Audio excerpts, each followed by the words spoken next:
세계적으로 유명한 화가가 되기를 원하는 몇 명의 소년들이 레오나르도 다빈치를 방문한 이야기입니다. 레오나르도 다빈치는 자기 방에서 조용한 가운데 예수님의 얼굴을 그리는 작업에 열중하고 있었습니다. 그런데 한 소년이 화판 더미에 걸려 넘어지는 바람에 예민한 그의 작업이 방해를 받아 기분이 무척 상했어요. 레오나르도는 자기가 들고 있던 붓을 잠시 내려놓고는 어쩔 줄 몰라 하는 소년에게 화를 내며 심하게 꾸짖습니다. 그 소년은 울면서 화실 밖으로 뛰쳐나갑니다.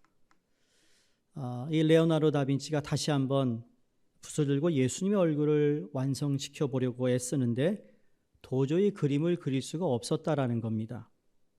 그의 창조성과 영감은 화를 낸 후 전혀 떠오르지 않았던 것이죠. 그래서 레오나르도 다빈치는 울고 있는 소년에게 다가가 이렇게 말했답니다. 미안하구나. 내 말이 너무 지나쳤던 것 같아. 나를 용서해 줘. 나는 너보다 더 잘못한 것 같아. 너는 그저 화판에 걸려 넘어진 것뿐인데 나는 공연히 화를 내어 나의 생명 안에 흘러드는 하나님의 영감을 막았구나. 나와 함께 다시 화실로 들어가지 않겠니? 그리고는 다시 하나님의 아들 예수 그리스도를 묵상하며 예수님의 얼굴을 완성시킬 수 있었다라는 이야기입니다. 오늘 예수님의 성품을 담기 세 번째 성품인 화평에 관한 이야기입니다. 갈라디아서 5장 22절 23절에 9가지의 성령의 열매의 세 번째인 이 화평, 바로 이것이 예수님의 성품인데, 여러분 화평은 영어 단어로 주로 우리가 peace라고 알고 있습니다. 또 화평이라는 이 한국말에는 평화 또는 평안 또 평강 등으로 번역되어 우리가 사용합니다. 우리나라 말이 그 어느 나라 말보다 표현력이 강하다라는 생각을 해봅니다. 미국에는 빨간색 그러면 주로 red, 조금 옅으면 light red, 조금 강하면 dark red. 근데 한국은 불구스름이하다, 빨갛다, 찐노랑, 옅은 빨강 이렇게 해서 우리가 표현을 하는데, 그것처럼 우리 한국말에는 참 표현법이 많은 것 같아요. 그래서 우리 한국 사람이 예술적인 감각이 있는 것 같아요. 괜히 K-팝, K-드라마가 아닌 것 같아요. 이것을 풍부하게 우리가 이게 표현할 수 있다라는 것.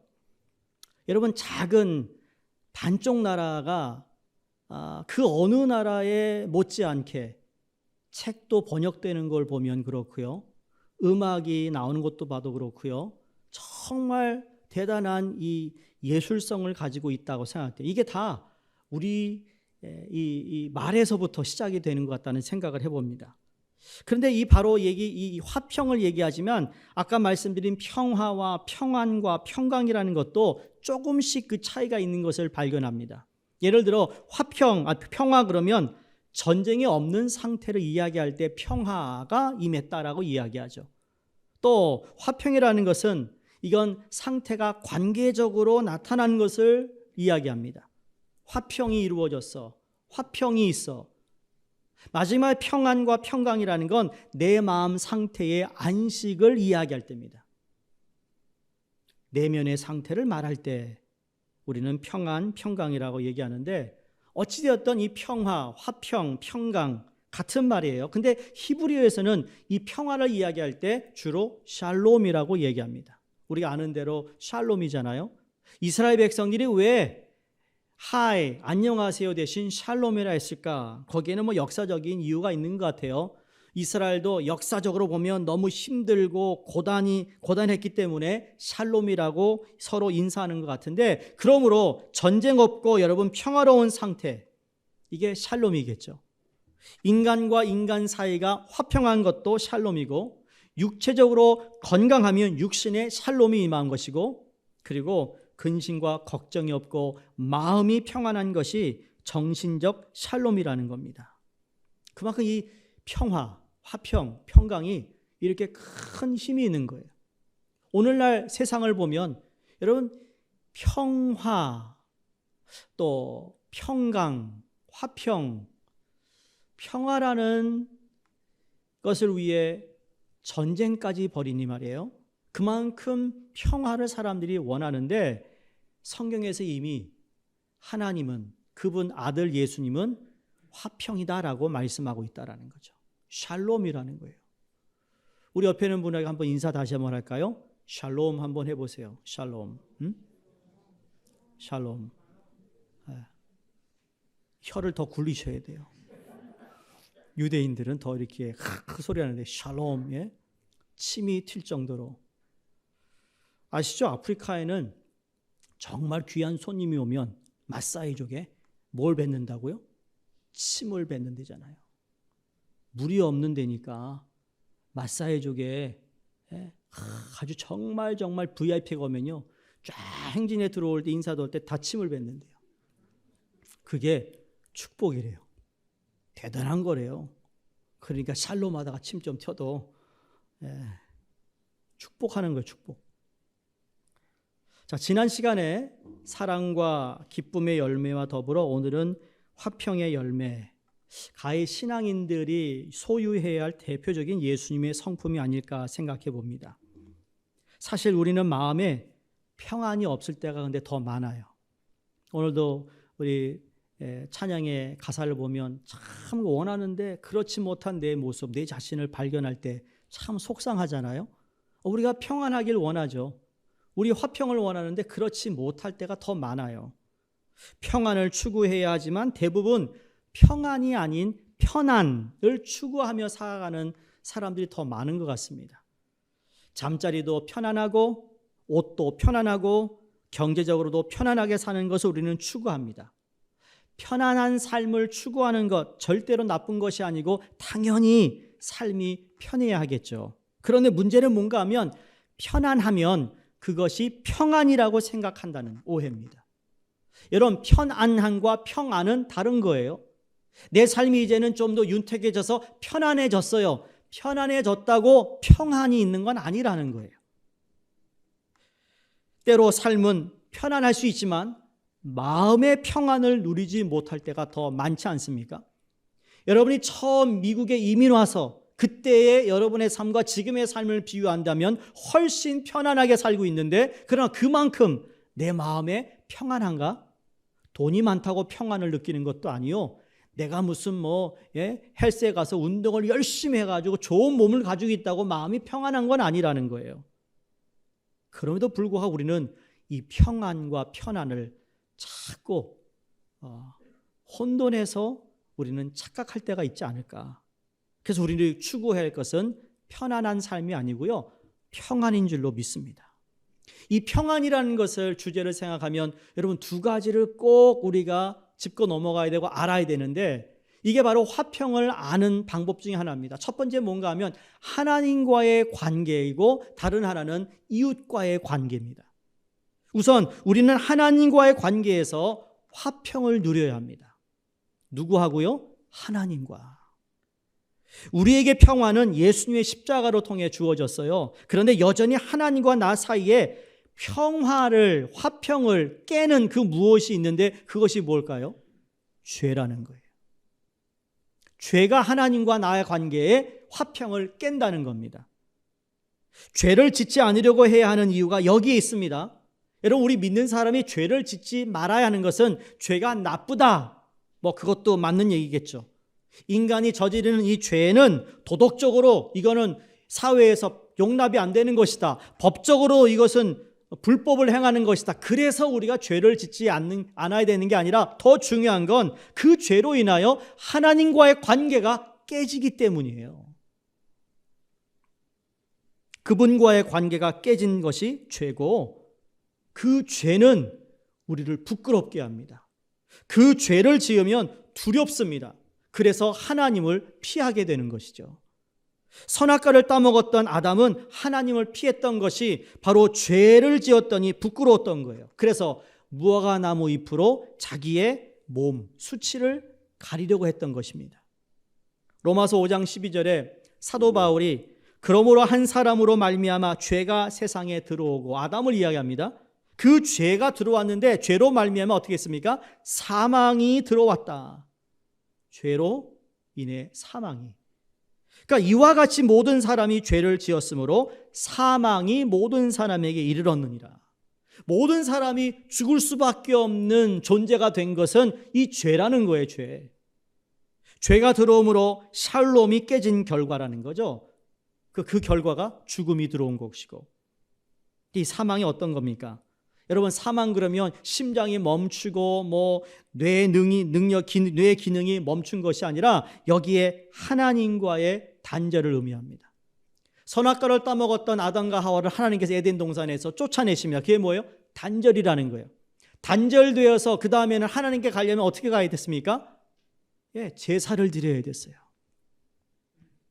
그래서 하나님이 구약에서 제사법을 그렇게 중요시 여긴 것이 하나님과 인간이 다시 화평을 누리기 위해서는 번제를 드려야 되는 거고 예배였던 거였어요.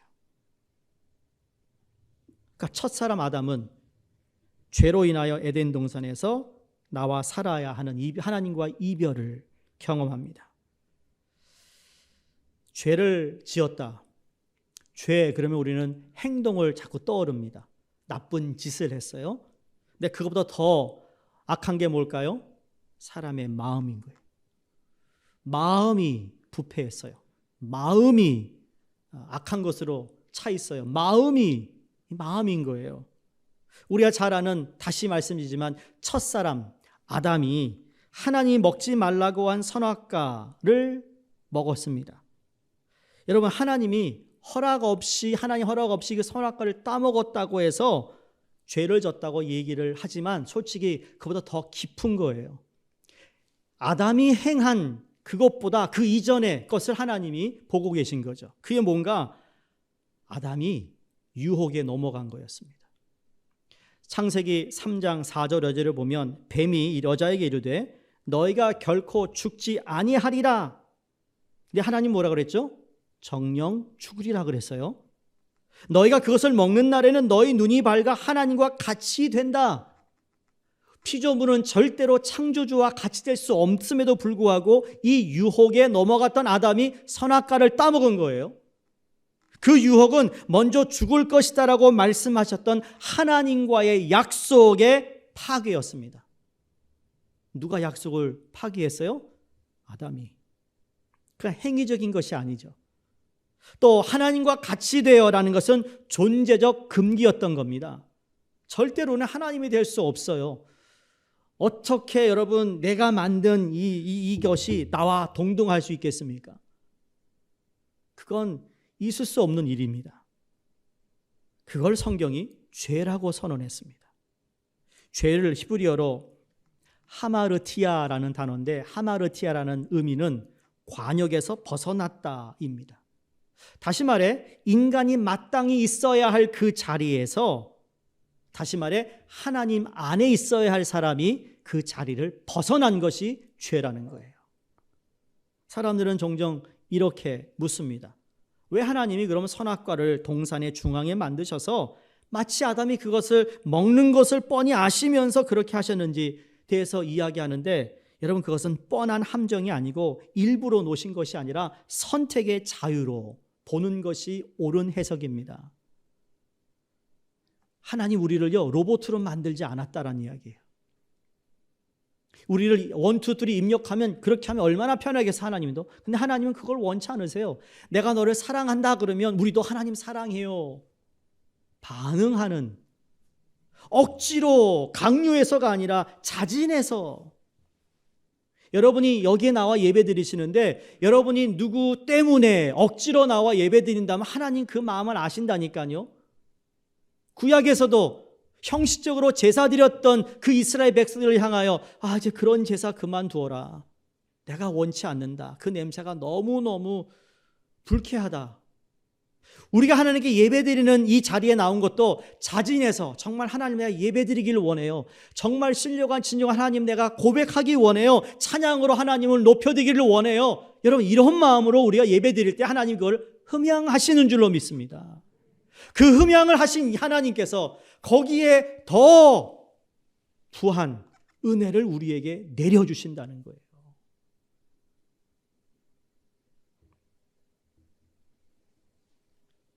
아무리 피조물일지라도 하나님은 우리가 스스로 하나님 안에서 올바른 선택의 자유를 주시고 계세요. 그로 인한 선물인 하나님과 평화, 화목, 샬롬을 약속하셨다라는 겁니다. 근데 마귀는 처음부터 거짓말하는 자, 나누는 이간질하는 자, 평화를 깨는 자, 거짓 평화를 만드는 자, 그리고 도둑이요 살인자라고 성경은 말하고 있다라는 거죠.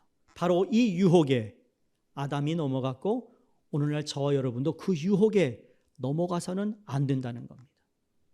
이렇게 힘들고 어려운데 이게 뭐 되겠어요? 아니요.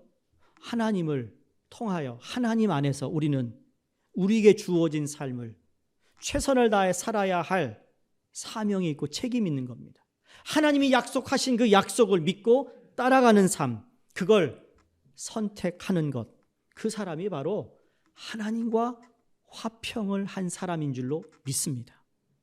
결국 첫 인간인 아담은 하나님이 주신 선택의 자유를 잃어버렸어요.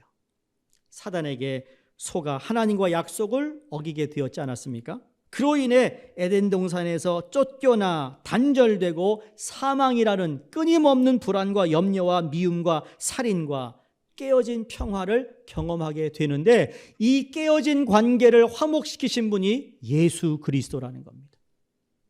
이 평화가 깨진 상태를 예수님의 십자가를 통해 우리가 우리 하나님과 사이를 화목케 하셨는데 로마서 5장 10절에 사도 바울이 이렇게 또 증거합니다. 우리가 곧 원수 되었을 때에 그 아들의 죽으심으로 말미암아 하나님으로 더불어 화목되었은즉 화목된 자로서 더 그의 살아계심으로 인하여 구원을 얻을 것이니라.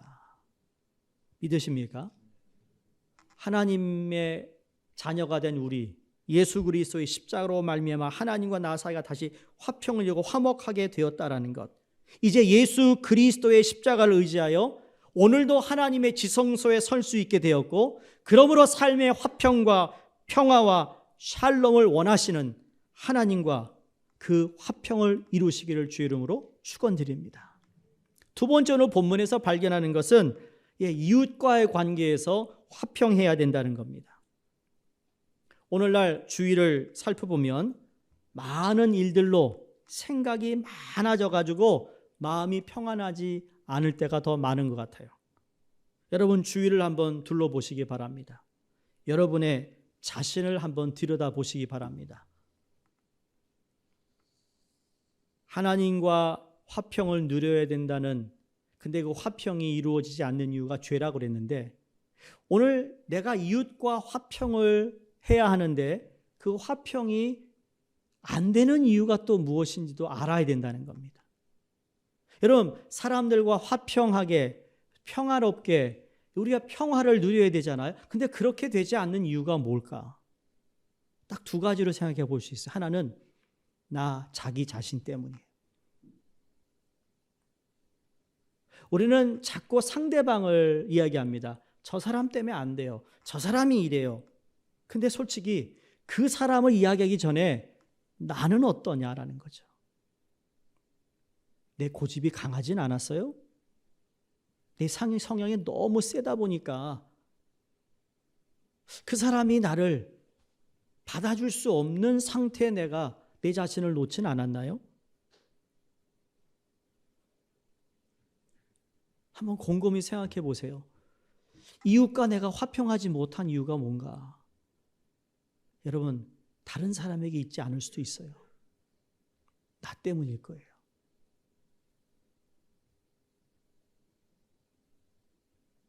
우리 마음에 평화가 없는 이유, 두 번째는 끊임없는 세상의 소리와 염려가 우리 마음을 흔들고 있기 때문일 수도 있습니다.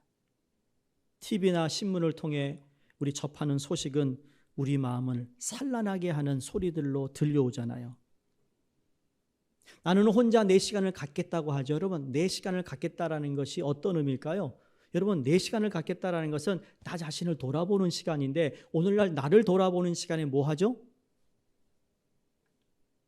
네, 여전히 계속 정보를 나는 입수하고 있어요.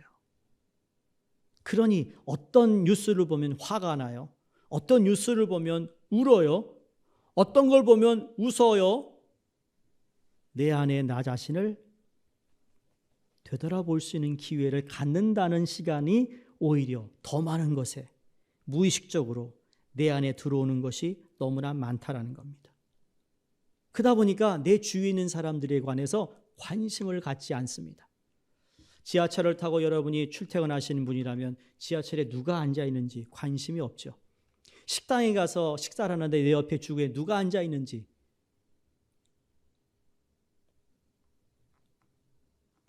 함께 신앙생활하는 교회 공동체 안에 내 주위에는 하나님의 손길이 필요한 사람들은 없는지, 이런 거 없이 그냥 시간을 우리는 다 지나치진 않았나요? 이런 사회 가운데 저와 여러분이 살고 있어요. 내 옆에 이웃이 있지만 더 멀어진 사회 구조가 되어버렸습니다. 그러다 보니 이웃과의 관계는 물론이요, 화평과 더 동떨어진 내 편의주의로 살아가고 있지는 않습니까? 이러한 구조 가운데 이웃과의 화평이 가능할까요? 답은요, 나는 못해요.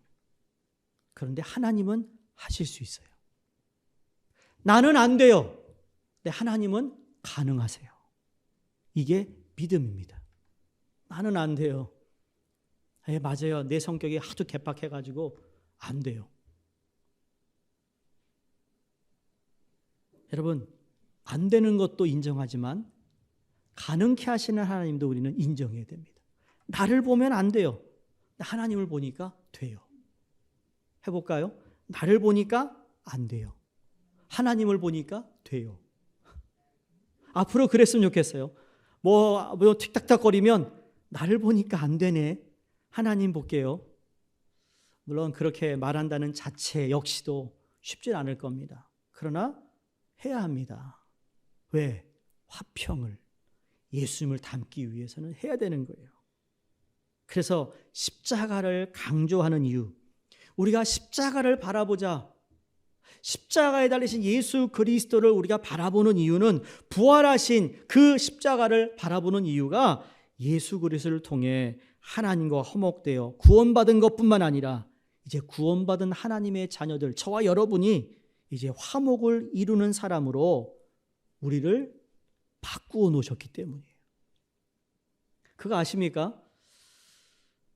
우리는 예수를 믿는 순간 우리에게 주신 직분이 있습니다. 그 직분은 화목하게 하는 직분입니다. 고린도 후서 5장 18절에 보시면 모든 것이 하나님께로서 났으며 그가 그리스도로 말미암아 우리를 자기와 화목하게 하시고 또 우리에게 화목하게 하는 무엇을 주셨습니까? 직분을 주셨습니다. 그게 우리의 직분이에요. 교회에서 여러분 직분 받기 이전에 이미 하나님이 여러분에게 화목하게 하라는 직분을 주셨어요. 그 사람이 예수 믿는 사람이에요. 누가요? 화목하게 하는 사람. 예수 믿는 사람은 어디를 들어가든 화목하게 하는 역할을 해야 하는 겁니다. 여러분이 사회생활 할 때도 어수선한 곳에서 여러분이 화목하는 자로, 교회에서뿐만 아니라, 교회에서는 당연히 그래야죠. 목장에서 당연히 그래야죠. 전도에서 당연히 그래야죠. 여러분, 화목하는 자가 되는 것이 아니라 이미 되었다고 성경은 말씀하고 있어요. 거기에 걸맞는 삶을 사시기를 주의 이름으로 축원합니다. 근데 이 화목이라는 거, 화평이라는 거, 예수님이 왜 굳이 이 땅에 인간의 몸을 갖고 오셨을까? 신학적인 배경이겠지만 여러분, 설명이 어렵지 않게 제가 설명하려고 합니다. 여러분이 왜, 하나님, 예수님이 왜 인간의 몸을 가지고 왔는가? 잘 생각해 보면 예수님이 인간과 인간의 만남에 대한 중요성을 강조하기 위해서가 아닌가 생각해 봅니다. 인간이 가지고 있는 고통이 어떤 것인지 인간의 몸을 가지고 오신 예수님 다 겪으시잖아요. 마음고생, 정신적, 육체적 이것이 어떤 배고픔도 알고, 자다가 추우면 추움도 알고, 해가 뜨거우면 너무 뜨거운 것도 아시고, 근데 그 가운데 인간과 인간의 만남을 통해 주님은 그들에게 뭘 주셨죠? 내가 평강을 주노라. 두렵고 떨고 있는 제자들에게 내가 너에게 평안을 주노라. 그들이 평안을 얻게 되었습니다. 부활하셔서 두 제자가 엠마오로 가는데 예수님이 함께 동행하십니다. 같이 가는 예수님을 몰랐어요. 부활하신 예수님 모르고 그다음에 밥을 먹는데 그 만남을 통해 부활하신 예수님을 만나게 되고 그들의 마음에 평안을 얻게 되었습니다.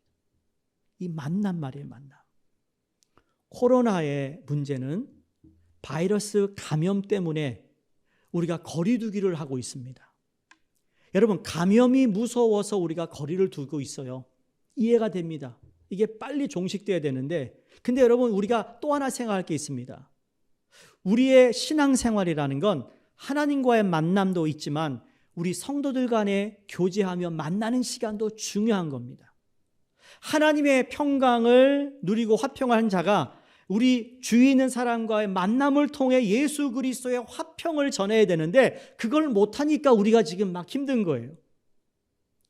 우리가 그 사람과 밥을 못 먹어서 힘든 게 아닙니다. 분명히 우리는 화목하라는 직분을 받았는데 그 화목하게 하는 만남이 우리로 이루어지지 않기 때문에 우리 마음이 지금 찹찹하고 힘든 거라고 전 믿습니다. 아니, 그래야 되는 거예요. 그만큼 만남이 중요한 거라는 거예요. 다시 말해, 여러분, 이웃과 화평을 원하면 정말 복된 만남이 있어야 됩니다.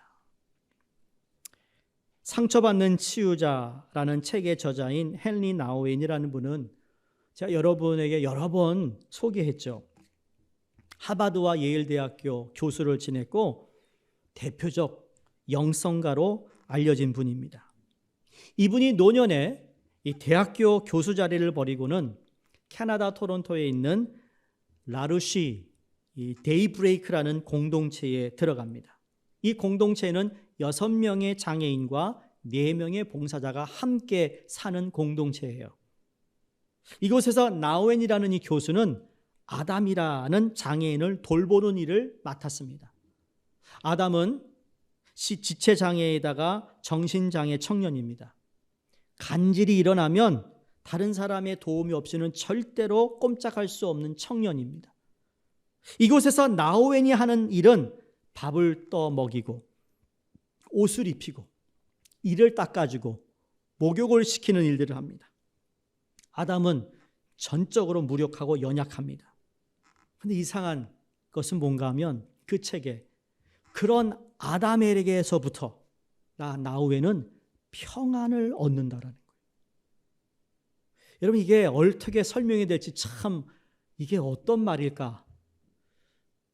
지적으로나 육체적으로나 나우엔은 하나도 이 아담이라는 청년에 비교했을 때 월등한 사람이에요. IQ도 엄청나게 높은 사람이에요. 학자예요. 모든 사람이 거기 가지 말라고 합니다. 더 많은 제자들을 양성하라고 했는데도 그가 하나님의 어떤 컨빅션을 가지고 들어가서 사는데, 그런데 그 장애인에게 나는 해명할 수 없는 평안을 얻는다. 이게 어떻게 가능할까? 나우엔이 그 책에 이렇게 고백합니다. 아담이라는 장애아 청년의 시간에 맞추다 보니 삶의 속도가 늦어졌습니다. 아담이라는 한 사람만 바라보니 마음이 단순해졌습니다. 아담은 무기력하고 그를 바라볼 때 모든 이해나 경계심이 풀려졌습니다. 아담 한 사람만 온전히 사랑하고 있었기 때문에 나는 긴장, 경계, 바쁘게 살아왔던 삶에서 느끼지 못한 평안을 이 청년을 통해 내가 얻게 되었다라고 고백합니다. 여러분, 완전한 평화란 바로 이런 온전한 만남 가운데 이루어진다고 믿습니다. 우리가 이웃과 화평하지 못한 건 내가 너무 바빠요. 모든 게 내 주관이죠. 내 거에 맞추잖아요. 세상 사람들과 함께 공부하거나 너 사업장 다 경계해야 되는 사람이에요. 사업을 할 때 이 사람이 제대로 돈을 주나 긴장을 갖고 그 돈이 맞을 때까지는 평안이 있지 않아요. 오늘 목장 새해 첫 목장이 있는데 여러분 저는 기대하는 게 뭔지 아세요? 좀 더 성숙하고 좀 더 배려하고 좀 더 화목한 목장이 되기를 바라는 거예요. 여러분이 성경의 지식을 많이 얻는 목장이 아니라 참 내가 목원들 때문에 내가 사랑을 받는다. 나로 인하여 누군가가 위로를 받다. 그렇죠? 누군가가 격려가 되었다. 화목이 이루어진다. 여러분 그게 제일 짱인 거예요. 그게 최고인 거예요. 혹시 이웃과 이 화평이 잘 안 되는 분들 계세요? 여러분 속도를 그분들에게 한번 맞춰보시기 바랍니다. 복잡하게 생각하지 마시고요. 순수한 마음으로 한번 보시기 바랍니다. 목사님 요새 시대가 어떤 시대인데 그런 사람 없어요. 왜 자꾸 없다고 하세요? 나는 순수하게 대하면 돼요. 그 사람이 나를 등쳐 먹었다. 서울말로. 그래 할 수 없죠. 근데 주님 앞에서 그 사람 때문에 내가 죄를 지면 되겠어요? 그 사람 때문에 내가 하나님과의 관계가 단절되면 되겠어요? 아니요. 나는 하나님과의 단절을 원치 않아요. 그렇기에 그 사람이 나를 해코지해도 나는 주님의 성품으로 그들에게 동일하게 말씀하신 대로 살아가면 돼요. 하나님이 아시니까. 믿으십니까? 그게 우리가 달라야 되는 거예요. 믿은 사람이 세상 가서 똑같이 세상 사람과 사업하고 똑같은 방법으로 한다면 뭐가 다른가요? 우리가 하나님께 기도하는 게 내가 믿는 하나님에 대해서 나는 하나도 증거하지 못하고 있어요. 그래, 저 사람 항상 당해. 왜 그렇게만 당해? 하나님이 그것도 당하지 않게 성경에서 지혜도 주실 수 있고 좋은 사람을 붙여서 다시는 그런 일이 없도록 하나님이 하실 거라고 믿는 겁니다. 여러분 그래도 의문이 있으세요? 이건 믿음의 문제예요. 그 사람 아무리 해도 안 됩니다. 그렇게 믿고 있으니까 그러는 거예요. 그런데 그렇게 하실 수 있는 하나님을 난 믿습니다라는 것도 믿음의 선택인 것이죠. 그래요. 나는 안 돼요. 하신 하나님은 하실 수 있다. 그 하나님을 믿는 저와 여러분이 되시기를 축원합니다. 마지막 세 번째로는 화평케 하는 사람이 복되다 그랬습니다. 팔복 중에 하나인데 마태복음 5장 9절 오늘 본문에 화평하게 하는 자는 복이 있나니 그들이 하나님의 아들이라 일컬음을 받을 것이다 그랬습니다. 이 말씀의 진정한 의미는 화평케 하는 사람은 하나님의 자녀로 인정받는 사람이라는 겁니다. 뭐 받는다고요? 인정받는다. 인정받는다. 이 내용을 구약의 다윗을 비교하면 하나님이 다윗을 인정한 사람이었잖아요. 내 마음에 합한 자다. 인정을 받으면 부족해도 힘을 얻습니다. 잘못해도 잘하려고 노력한다는 거예요. 시편 2편에 보시면 하나님이 유다의 왕을 세우는 장면을 이렇게 묘사합니다. 2장 7절에 너는 내 아들이라 오늘날 내가 너를 낳았도다 라고 말씀하세요. 하나님이 왕을 아들로 인정하는 내용이에요. 하나님은 그 아들에게 같은 2장 8절에 내게 구하라 내가 열방을 유업으로 주리니 내 소유가 땅끝까지 이르리로다 라고 약속하십니다. 그러면서 같은 장 12절에 그의 아들에게 입맞추라 그렇지 아니하면 진노하심으로 너희가 길에서 망하리니 그의 진노가 급하심이라 여호와께 피하는 모든 사람은 다 복이 있도다. 이걸 요약하면 이런 말입니다. 유다의 왕은 하나님의 아들로 인정받는 사람이다. 인정받았다는 이야기예요. 유다의 왕이 된다는 건 하나님의 인정이라는 거예요. 이미 어프루브가 됐다는 이야기죠. 하나님은 그 아들에게 모든 세계를 주실 것이고 그 아들과 함께 하지 않는 사람은 내가 진노의 길에서 망하게 할 것이고 그러나 하나님의 아들로 일컬음 받은 자는 뭐 한다고요? 복을 주신다. 바로 시편 2편 말씀의 내용 그대로를 예수님께서 마태복음 5장 9절에 응용하고 있어요. 그대로 하나님의 아들, 누가 화평케 하는 자는 복이 있는데 그 사람은 왜 복을 받느냐고요? 하나님의 아들이라고 인정받았기 때문에. 여러분 이래도 화평하는 자가 안 되시겠어요? 이게 진짜라니까요. 하나님께 인정받는 게 가장 최고라니까요. 우리 옆에 있는 걸 보시고 한번 올려보세요. 덤 올려보시고.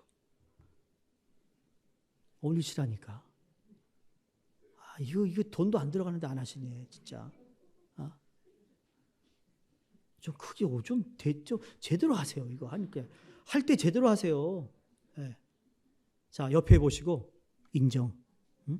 하나님의 인정 받자고요. 인정 받아야지.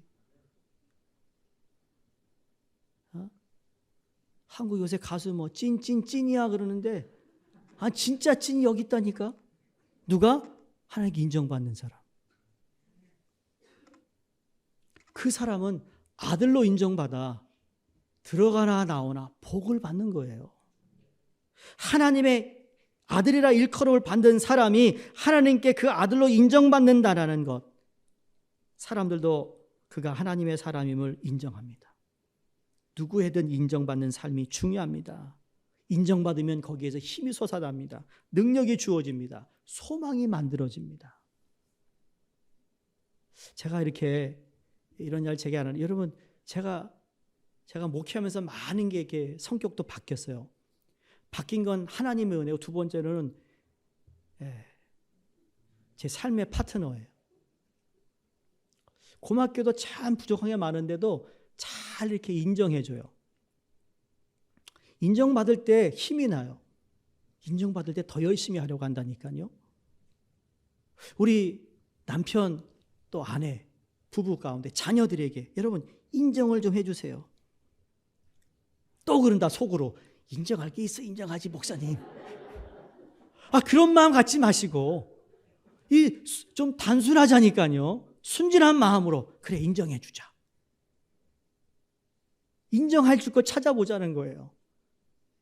인정받을 때 여러분 우리 자녀들도요 하고 열심히 하고자 하는 동기가 발생합니다.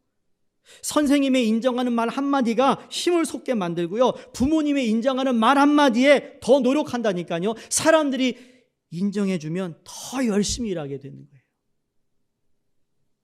그래서 제가 오늘 특별히 우리 새로 목자가 되신 분, 부목자가 되신 분, 떨리잖아요. 긴장하죠. 이거 어떻게 하나.